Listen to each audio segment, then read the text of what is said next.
Here you can see I have written VLOOKUP function multiple times, writing same function again and again.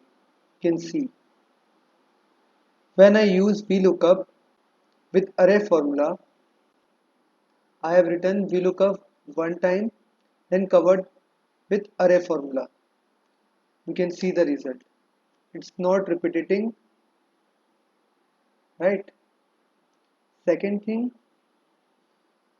VLOOK function written one at a time.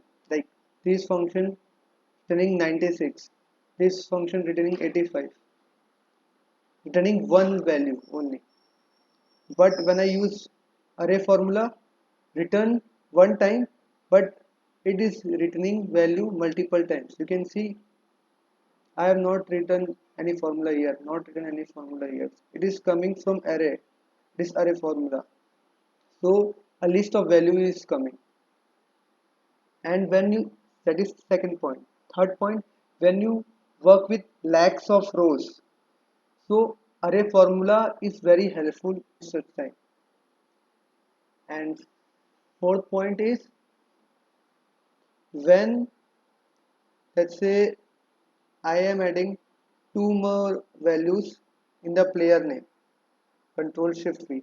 Here you can see when I just paste the values, the number of runs automatically appears.